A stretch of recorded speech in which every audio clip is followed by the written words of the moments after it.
Hello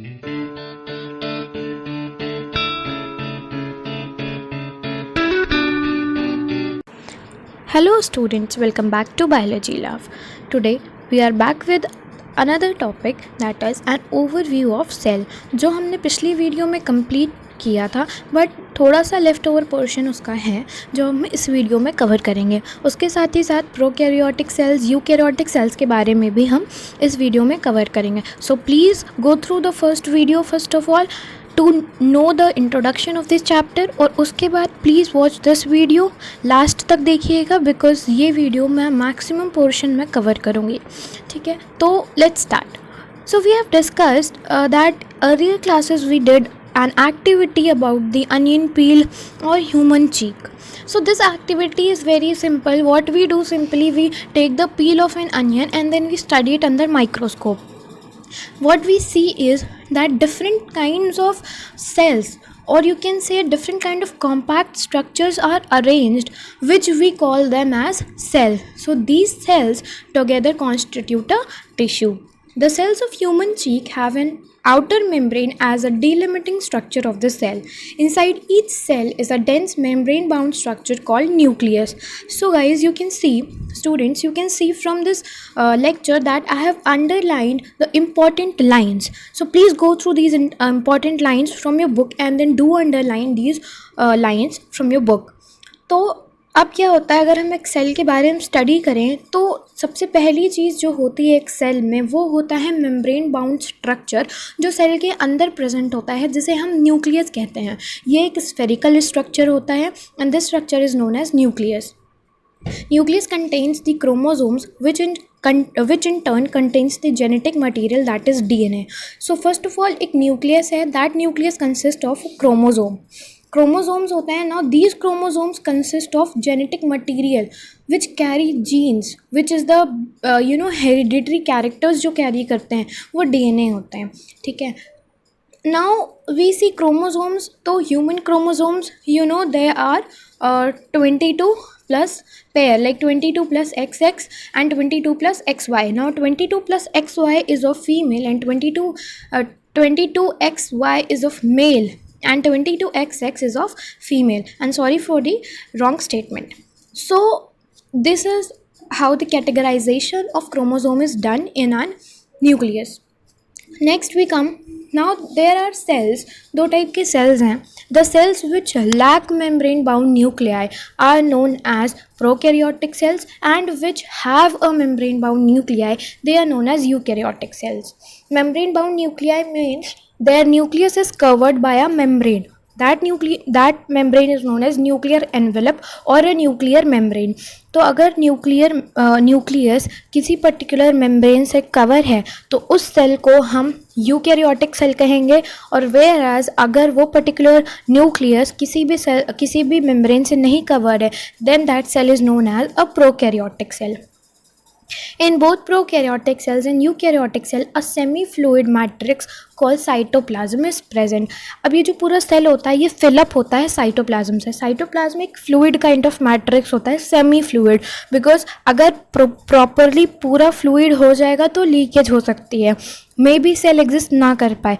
तो एक semi fluid matrix present होता है जिसको हम साइटोप्लाज्म कहते हैं ना. साइटोप्लाज्म जो साइटोप्लाज्म का पूरा एरिना है, वहीं पर सारी सेल्यूलर एक्टिविटीज़ होती हैं.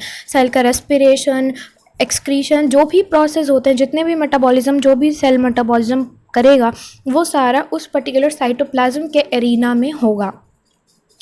अब कैसे हम आइडेंटिफाई करें कि एक सेल लिविंग स्टेट में है या नहीं है.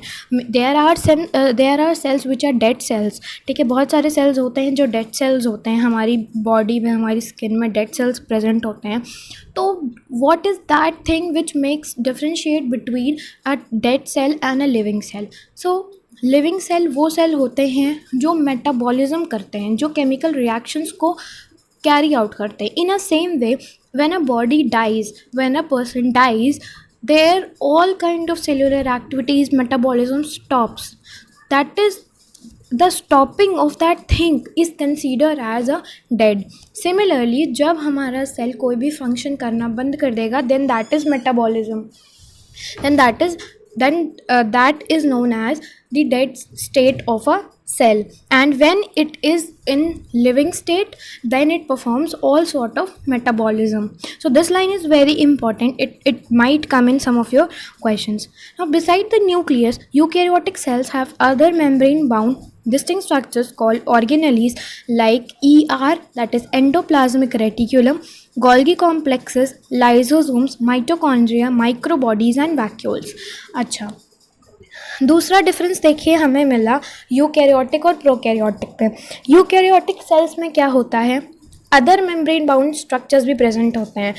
न्यूक्लियस तो मेम्ब्रेन बाउंड हुआ ही, उसके साथ साथ और स्ट्रक्चर्स भी प्रेजेंट होते हैं जो मेम्ब्रेन बाउंड होते हैं, जैसे कि endoplasmic reticulum, Golgi complex, lysosomes, mitochondria, vacuoles etcetera. ये सारे स्ट्रक्चर्स मिल करके एक पूरा यूकैरियोटिक सेल को कंप्लीट कर देते हैं. ठीक है, उसी जगह अगर हम प्रोकैरियोटिक की बात करें तो प्रोकैरियोटिक सेल्स में ये सारी चीज़ें नहीं प्रेजेंट होती. क्यों? क्योंकि वो एक प्रिमिटिव सेल होता है. ठीक है, वो एक प्रिमिटिव सेल होता है, इसलिए वहाँ पर ये सारी चीज़ें नहीं प्रेजेंट होती हैं. And you know one thing is very important, mitochondria. Mitochondria is known as powerhouse of the cell. Powerhouse यानी पूरे एक सेल में पावर जो आती है, एनर्जी जो आती है, वो माइटोकॉन्ड्रिया की वजह से ही आती है. क्यों? क्योंकि माइटोकॉन्ड्रिया हमारा एटीपी जनरेशन में हेल्प करता है, यानी एटीपी जनरेट करता है, एनर्जी जनरेट करता है. हमारी जो सेल्स की एनर्जी होती है वो किस फॉर्म में होती है? एटीपी के फॉर्म में होती है, एडिनोसाइन ट्राइफॉस्फेट के फॉर्म में होती है. तो उसी फॉर्म में हमारा जो माइटोकॉन्ड्रिया है वो एनर्जी जनरेट करता है, और वही एनर्जी हमारा सेल यूटिलाइज करता है डिफरेंट फंक्शंस को परफॉर्म करने के लिए. ये सारी चीज़ें आप आगे पढ़ेंगे जब आपका ये अभी बाइफर्केशंस आएगा different, you will study these particular organelles in a separate portion, तब वहाँ पर आपको अच्छे से क्लियर हो जाएगा. Just for your knowledge I told you this point. तो अभी तक हमें दो यहाँ पर मेजर डिफरेंस मिल चुका है प्रोकैरियोटिक और यूकैरियोटिक में. ठीक है, पहला डिफरेंस क्या मिला यूकैरियोटिक और प्रोकैरियोटिक में, कि प्रोकैरियोटिक में मेम्ब्रेन बाउंड न्यूक्लियस नहीं प्रेजेंट होता है. ठीक है, और यूकैरियोटिक में वही चीज़ प्रेजेंट होती है, किसी भी चीज़ से वो बाउंड नहीं होगा. और दूसरा जो डिफरेंस हमें वो मिला कि जो यूकैरियोटिक सेल है उसमें हमारे अदर ऑर्गेनलीज भी प्रेजेंट होते हैं जो कि सारे मेम्ब्रेन बाउंड होते हैं. ठीक है, जैसे कि endoplasmic reticulum, Golgi bodies, mitochondria, vacuoles, ये सारे. वहीं प्रोकैरियोटिक में ये सारे जो ऑर्गेनलीज हैं ये एब्सेंट होते हैं. तो please keep in mind these both points are very important. Ribosomes are non-membrane bound organelles found in all cells, both eukaryotic as well as prokaryotic. एक यहाँ इसको एक्सेप्शन नहीं कहेंगे, बट हम इसको डिफरेंस भी नहीं कर सकते, क्योंकि ये जो राइबोसोम्स हैं ये नॉन मेम्ब्रेन बाउंड होते हैं, लेकिन ये दोनों ही सेल्स में प्रेजेंट होते हैं. प्रोकैरियोटिक में भी प्रेजेंट होते हैं और यूकैरियोटिक में भी.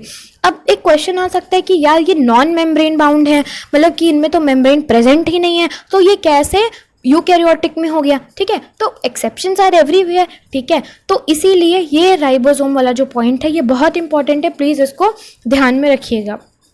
Ribosomes are not found only in cytoplasm but also within two organelles. सिर्फ साइटोप्लाज्म में ही नहीं, अब बता रहा है, अब जो नेक्स्ट लाइन है वो ये बोल रही है कि ये कहाँ कहाँ एग्जिस्ट करते हैं एक पर्टिकुलर सेल के अंदर. ये जो राइबोसोम्स है कहाँ कहाँ एग्जिस्ट करते हैं. So they not only exist in cytoplasm but within the organelles, chloroplast and in mitochondria and on rough endoplasmic reticulum. कहाँ कहाँ राइबोसोम एग्जिस्ट करते हैं? अगर हम प्लांट सेल की बात करें तो क्लोरोप्लास्ट में एग्जिस्ट करते हैं. आपको पता होगा क्लोरोप्लास्ट क्या होता है. ठीक है, माइटोकॉन्ड्रिया में एग्जिस्ट करते हैं एंडोप्लाज्मिक रेटिकुलम, और रफ एंडोप्लाज्मिक रेटिकुलम में. दो टाइप के एंडोप्लाज्मिक रेटिकुलम हैं, आप आगे चल के पढ़ेंगे. एक होता है स्मूथ एंडोप्लाज्मिक रेटिकुलम, एक होता है rough endoplasmic reticulum. Smooth endoplasmic reticulum उसको इसलिए कहा जाता है क्योंकि वहाँ राइबोसोम्स एब्सेंट होते हैं. ठीक, और रफ एंडोप्लाज्मिक रेटिकुलम इसलिए कहा जाता है क्योंकि वहाँ पर राइबोसोम्स प्रेजेंट होते हैं. क्लोरोप्लास्ट क्या करते हैं? अपना जनरेशन करते हैं, क्लोरोफिल सिंथेसिस करते हैं, जिससे हमारा जो फोटोसिंथेसिस का प्रोसेस है वो हो सके प्लांट्स में. Animal cells contain another non-membrane bound organelle called centriole which helps in cell division. Cell division का जो chapter है वो next chapter है, maybe I will cover the video of that chapter.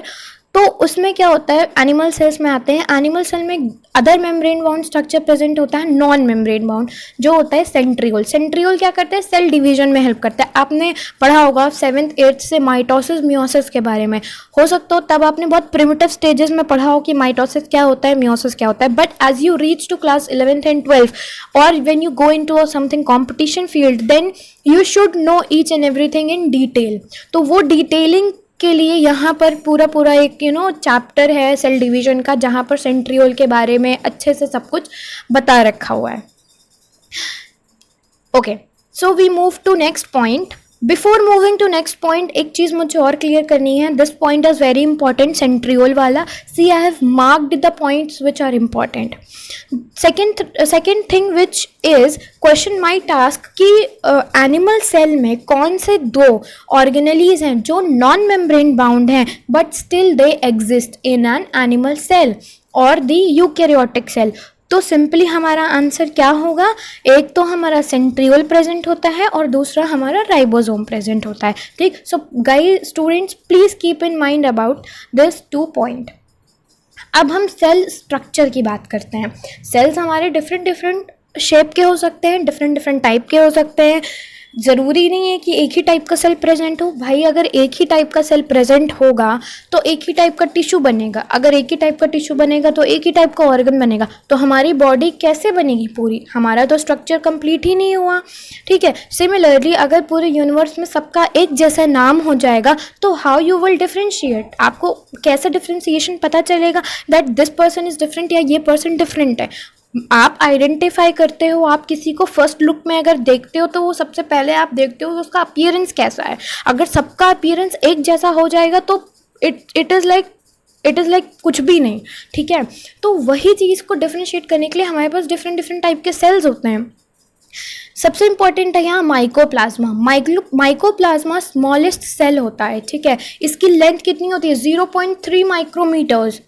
0.3 micrometres इसकी जो लेंथ होती है वो माइकोप्लाज्मास की होती है.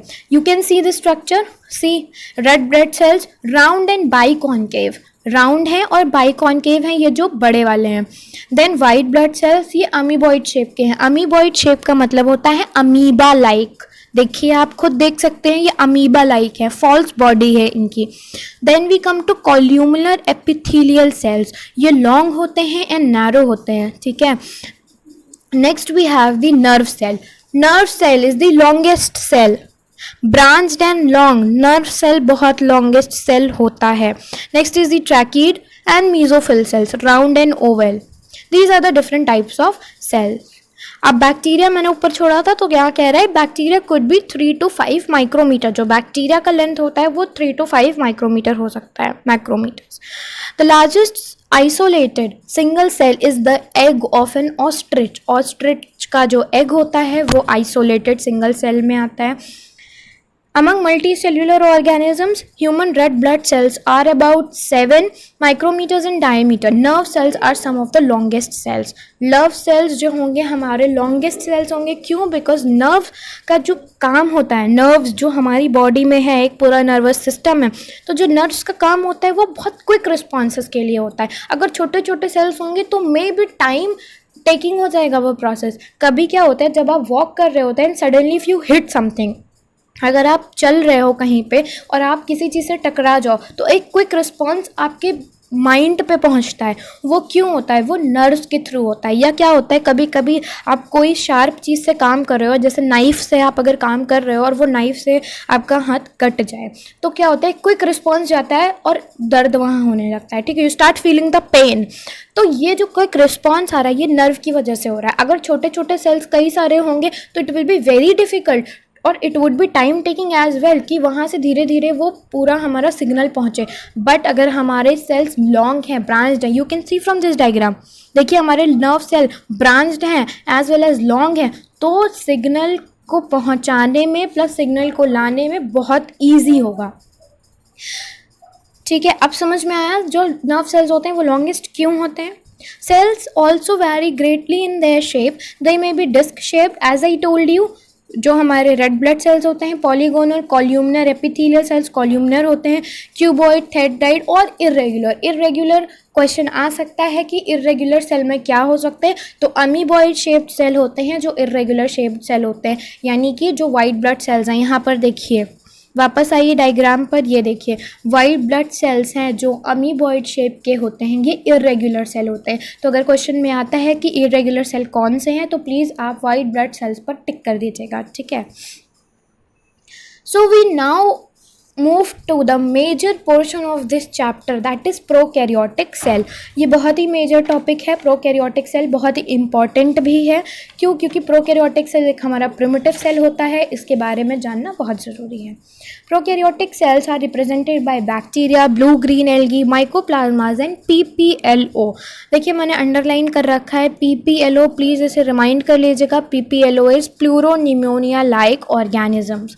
तो ये सारी जो bacteria, blue green algae, mycoplasma, PPLO, ये सारे किस में आते हैं? हमारे प्रोकैरियोटिक सेल्स में आते हैं।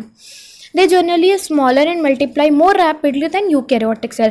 क्यों इतना जल्दी मल्टीप्लाई कर जाते हैं? इसका रीज़न ये है क्योंकि ये बहुत ही प्रिमिटिव होते हैं, बहुत ही छोटे होते हैं, कोई कॉम्प्लेक्स नहीं होते। जब कोई भी चीज़ बहुत ही सिंपल होगी, कोई भी चीज़ बहुत कॉम्प्लेक्स नहीं होगी, तो वो फटाफट हो जाएगी।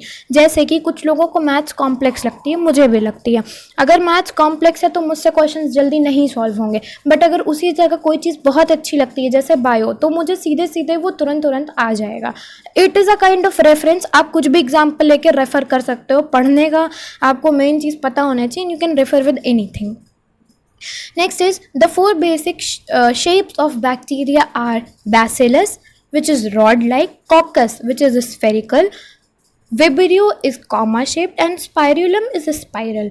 तो यहाँ पर 4 बेसिक शेप जो है वो बैक्टीरिया के दे रखे हैं, ठीक है। इसमें I guess there is a diagram. हाँ करेक्ट, डायग्राम है। देखिए बैक्टीरिया का शेप दे रखा है, PPLO दे रखा है, वायरसेस दे रखा है। तो ये डिफरेंट इनकी डिफरेंट मेजरमेंट्स हैं और डिफरेंट वेज हैं किस तरीके से ये हैं। सो please go through this. The organization of prokaryotic cell is fundamentally similar even though prokaryotic exhibit a wide variety of shape and function। तो कह रहा है कि इनका जो ऑर्गेनाइजेशन होता है वो सिमिलर ही होता है, भले इनमें वेरिएशन आ जाए शेप में भले वेरिएशन आ जाए या फंक्शन में वेरिएशन आ जाए, बट क्या होता है जो मेन इनका एक वर्क होता है, एक ऑर्गेनाइजेशन होता है, ये सिमिलर ही होता है मोर और लेस सब में। All prokaryotes have a well defined cell wall surrounding the cell membrane. इनके पास एक सेल वॉल होती है जो सेल मेम्ब्रेन को सराउंड करती है। Fluid matrix is the cytoplasm, जैसे हमने पहले बता दिया था। यू कैन सी ये यहाँ पर यूकैरियोटिक सेल बना हुआ है, ठीक है, बट अभी हम प्रोकैरियोटिक के बारे में पढ़ रहे हैं, तो प्लीज़ इस डायग्राम को रेफर नहीं करिएगा। मैंने बैक्टीरिया और PPLO को रेफरेंस दी थी, ना कि इस डायग्राम को, ठीक है। There is no well defined nucleus, इनमें वेल डिफाइंड न्यूक्लियस नहीं होता, मैंने पहले बताया था। जेनेटिक मटेरियल इनका नेकेड होता है, किसी भी न्यूक्लियर मेम्ब्रेन से कवर्ड नहीं होता। मैंने बताया था कि न्यूक्लियर मेम्ब्रेन इनमें एब्सेंट होती है। तो इनका जो जेनेटिक मटेरियल होता है ये बेसिकली साइटोप्लाज्म में फ्लोट करता है, ठीक है, उसी में वो घूमता रहता है क्योंकि वो नेकेड होता है। Many bacteria have small circular DNA outside the genomic DNA. These smaller DNA are called plasmid. The plasmid DNA confers certain unique phenotypic character to such bacteria. अभी आप 12th में पढ़ेंगे about the genomic DNA, plasmids and all. There you will come to know the actual thing about this. अभी से इसके बारे में बताना थोड़ा सा कॉम्प्लिकेटेड हो सकता है, इसीलिए ये लाइन एज इट इज़ आप समझ लीजिएगा, बट अभी इसके बारे में डिटेल में हम नहीं जाएंगे। One such character is resistance to antibiotic. आप सबने एंटीबायोटिक्स के बारे में सुना होगा, तो ये काम क्या करते हैं? बेसिकली एंटीबायोटिक्स का ये काम करते हैं, ठीक है। Next we have one such character is resistance to antibiotic. In higher classes you learn about this plasmid. मैंने बताया था कि आप 12th में ये पढ़ेंगे। Nuclear membrane is found in eukaryotics. No organelles like the one in eukaryote are found in prokaryotic except for ribosomes, ये मैंने बताया था। Prokaryotes have something unique in form of inclusions. एक चीज़ बहुत इंपॉर्टेंट है, देखिए मैंने मार्क भी कर रखा है, इतना बड़ा सा मार्क लगा रखा है यहाँ पर कि प्रोकैरियोटिक में एक कुछ ऐसी यूनिक चीज़ होती है जिनको हम इंक्लूजन कहते हैं, इंक्लूजन बॉडीज़, ठीक है। A specialized differentiated form of cell membrane called mesosome is another characteristic of prokaryote. They are essentially infoldings of cell membrane. इनको हम अभी जो आगे टॉपिक आएगा उसमें हम कवर करेंगे, ठीक है। अब हम मूव ऑन करते हैं नेक्स्ट टॉपिक पर, cell envelope and its modification. Most prokaryotic cells, particularly the bacterial cells, have a chemically complex cell envelope. Cell envelope क्या होता है? जो सेल को चारों तरफ से सराउंड करे, जो भी लेयर या मेम्ब्रेन चारों तरफ से उस पर्टिकुलर सेल को सराउंड करे, वो सेल एनवेलप होती है। तो जो प्रोकैरियोटिक सेल्स होते हैं, मोस्टली जो बैक्टीरियल सेल्स होते हैं, उनमें जो सेल एनवेलप होता है वो बहुत ही कॉम्प्लेक्स होता है। वो 3 टाइप के लेयर्ड स्ट्रक्चर से बाउंड होता है। पहला स्ट्रक्चर क्या होता है? आउटर मोस्ट ग्लाइकोकैलिक्स होता है, which is followed up by the cell wall, and last जो मेम्ब्रेन होती है वो प्लाज्मा मेम्ब्रेन होती है। तो प्लीज़ इस चीज़ को ध्यान में रखिएगा कि 3 मेम्ब्रेन होती हैं जिससे हमारा सेल एनवेलप बाउंड होता है। पहली ग्लाइकोकैलिक्स होती है, दूसरी हमारी सेल वॉल होती है, एंड लास्ट हमारी प्लाज्मा मेम्ब्रेन होती है। Although each layer of envelope perform distinct function, they act together as single protective unit. इनका जो फंक्शन होता है वो डिफरेंट होता है। ग्लाइकोकैलिक्स का डिफरेंट फंक्शन होगा, सेल वॉल का डिफरेंट फंक्शन है, प्लाज्मा मेम्ब्रेन का डिफरेंट फंक्शन है। हर पर्टिकुलर लेयर अलग अलग फंक्शन परफॉर्म करेगी, लेकिन अगर हम एज अ यूनिट इनकी बात करें तो ये प्रोटेक्शन का काम करती हैं, सेल को प्रोटेक्ट करती हैं।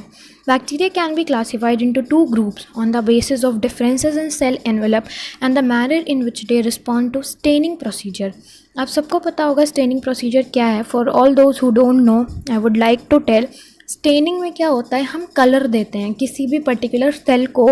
माइक्रोस्कोप के अंदर देखने के लिए हम उसको स्टेन करते हैं। स्टेन का मतलब कलर देते हैं। उसके कई डिफरेंट पार्ट्स होते हैं, प्रोसीजर होता है। सबसे पहले उसमें हम क्लीन करते हैं, उस पर्टिकुलर सेल को वॉश करते हैं, उसके बाद हम उसे एथेनॉल में डालते हैं, अल्कोहल में डालते हैं, 70% अल्कोहल, 90% अल्कोहल, ये डिफरेंट कंसनट्रेशंस होते हैं अल्कोहल के। अल्कोहल में डालते हैं, उसके बाद हम उसे निकालते हैं। फिर डिफरेंट स्टेन हम यूज़ करते हैं, हेमाटोजाइलिन हो गया, और भी डिफरेंट टाइप के स्टेन्स होते हैं, बीटा टॉक्सिलिन, आई गेस, ऐसे टाइप के स्टेन्स होते हैं। वो सारे स्टेन्स हम यूज़ करते हैं। उसके बाद वो पर्टिकुलर किस मैनर में जो हमारा सेल एनवेलप है वो रिस्पॉन्ड कर रहा है उस पर्टिकुलर स्टेनिंग प्रोसेस को, उसके थ्रू हम बैक्टीरिया को क्लासीफाई करते हैं। ये जो पर्टिकुलर एक पूरा प्रोसीजर है, ये किसने दिया था? ग्राम ने दिया था। तो ग्राम के ही नाम पर हमने 2 बैक्टीरिया को डिवाइड किया है 2 पार्ट्स में। Those that take up gram stain are gram positive and others that do not take are called gram negative. जो स्टेनिंग के प्रोसेस में स्टेन ले लेती हैं उन बैक्टीरिया को ग्राम पॉजिटिव बैक्टीरिया कहते हैं। जो स्टेनिंग के प्रोसेस में स्टेन नहीं ले पाते उन्हें ग्राम नेगेटिव बैक्टीरिया कहते हैं। ओके, अब हम ग्लाइकोकैलिक्स की बात करते हैं। एक चीज़ और, ग्राम पॉजिटिव ग्राम नेगेटिव थोड़ा सा इम्पॉर्टेंट है, सो please go through this point. Glycocalyx differ in composition and thickness. इसकी जो कॉम्पोजिशन है, कॉम्पोजिशन का मतलब होता है किन किन यूनिट से मिलके ये पर्टिकुलर ग्लाइकोकैलिक्स की लेयर बनी होती है। थिकनेस का मतलब होता है जो भी इसकी चौड़ाई है। ये डिफरेंट होती है डिफरेंट बैक्टीरियाज में। It could be a loose sheet called slime layer in some, while in others it may be thick and tough called capsule। कुछ बैक्टीरिया होते हैं जिनमें एक स्लाइम लेयर में प्रेजेंट होता है, जैसे आपने एनिमल किंगडम पढ़ा होगा, उसमें स्लाइम मोल्ड्स होते हैं, स्लाइम मोल्ड्स होती हैं। उन स्लाइम मोल्ड्स में जो लेयर होती है, आउटर लेयर होती है, वह बहुत लूज शीट की होती है, स्टिकी लूज शीट होता है। तो वहाँ पर हमारा स्लाइम लेयर होती है, तो उसकी जो कंसिस्टेंसी होती है वो बहुत लूज़ होती है। और कुछ में बहुत टफ़ और थिक होती है, जिसको हम कैप्सूल नाम देते हैं। Cell wall determines the shape of the cell and provides a strong structural support to prevent the bacterium from bursting और कोलैप्सिंग। क्या होता है, कभी कभी बैक्टीरिया बर्स्ट कर जाता है, कोलैप्स कर जाता है। उस चीज़ को रोकने के लिए, उस प्रोसीजर को अवॉइड करने के लिए सेल वॉल होती है, ठीक है। एक सेल में सेल वॉल प्रेजेंट होती है, सो दैट ये बर्स्टिंग और कोलैप्सिंग वाला जो भी ये सब चीज़ें हो रही हैं ये ना हो वहाँ पर। कभी कभी क्या होता है, आपने सिंपल एक एग्जांपल किया होगा, जब आप सेल को आइसोटोनिक, हाइपरटोनिक इन सब सोल्यूशंस में रखो तो क्या होता है, डिफरेंट सोल्यूशंस में डिफरेंट डिफरेंट होता है, कुछ में श्रिंक कर जाता है, कुछ में बर्स्ट कर जाता है। तो ये बर्स्टिंग जो सेल की होती है उसको रोकने के लिए वहाँ सेल वॉल प्रेजेंट होती है, और सेल वॉल इतनी रिजिड होती है, इतनी स्ट्रॉन्ग होती है, जिसकी वजह से हमारा जो सेल होता है वो पूरी तरह से प्रोटेक्टेड रहता है, कहीं से कोई लीकेज नहीं होती, इसीलिए कोलैप्स नहीं होता, कहीं से कोई चीज़ बाहर से मतलब एक प्रोसीजर के थ्रू ही आती है, इसीलिए उसमें बहुत ज़्यादा चीज़ भर नहीं जाती, तो बस्टिंग नहीं होती। The plasma membrane is semi permeable in nature and interact with the outside world. अगर बैक्टीरिया को, मतलब बैक्टीरियल सेल को फूड चाहिए होगा या कोई प्रोसीजर करना होगा, कोई प्रोसेस कंप्लीट करना होगा, चाहे वह एक्सक्रीशन हो, रेस्पिरेशन हो, कुछ भी करना होगा, कोई भी मेटाबॉलिज्म होगा, तो वो प्लाज्मा मेम्ब्रेन होता है। ये लाइन इंपॉर्टेंट है, दो I have not marked this line, so please mark in your books. ये लाइन बहुत इंपॉर्टेंट है। इसमें क्या होता है, जो प्लाज्मा मेम्ब्रेन है वो ब्रिज की तरह काम करता है। ब्रिज का मतलब है वो सेल के लिए, सेल और आउटर वर्ल्ड के बीच का कनेक्शन होता है। उसी प्लाज्मा मेम्ब्रेन के थ्रू ही सारा प्रोसीजर एक सेल का होता है। एक सेल जो होता है वो आउटर वर्ल्ड से इंटरैक्ट करता है प्लाज्मा मेम्ब्रेन के through. This membrane is similar structurally to that of eukaryotes. A special membranous structure is the mesosome, which is formed by the extension of plasma membrane into the cell. सेल के कुछ extensions होते हैं, कुछ foldings होती हैं cell की, जो मीजोजोम्स कहलाती हैं। These extensions are in form of vesicle, tubules और लैमेली। मैंने बताया था वेसाइकल्स होते हैं यानी इनफोल्डिंग्स होती हैं, डिफरेंट फोल्डेड स्ट्रक्चर्स प्रेजेंट होते हैं। वो वेसाइकल भी हो सकता है, यानी circular vesicle, no spherical kind of, similar to vacuole kind of in structure. ठीक है, स्ट्रक्चर की बात मैं कर रही हूँ यहाँ पर। ट्यूब्यूल्स के फॉर्म में हो सकते हैं, ट्यूब के शेप के हो सकते हैं, या लैमिली के फॉर्म में हो सकते हैं। They help in cell wall formation, DNA replication and distribution to daughter cells. They also help in respiration, secretion processes and to increase the surface area of plasma membrane and the enzymatic content. जैसे कि यहाँ पर एक line लिखी है कि ये surface area को इंक्रीज़ करने का काम करती हैं। सिमिलरली हमारे बॉडी में आप लोगों ने पढ़ा होगा अपने प्रीवियस क्लासेस में भी, और आगे भी अभी आप पढ़ेंगे कि विलाय प्रेजेंट होते हैं, विलाय एंड माइक्रोविलाय। ये क्या करती हैं, सरफेस एरिया को बढ़ा देती हैं। उसी तरीके से यहाँ पे भी ये जो वेसाइकल्स के फॉर्म में होते हैं या लैमिली के फॉर्म में होते हैं, ये सरफेस एरिया बढ़ा देते हैं सेल का। जब सरफेस एरिया बढ़ जाएगा सेल का, तो जो भी प्रोसेस अंदर हो रहा होगा वो बहुत ही अच्छे से होगा। In some prokaryotes like cyanobacteria, there are other membranous extensions into the cytoplasm called chromatophores which contain pigment.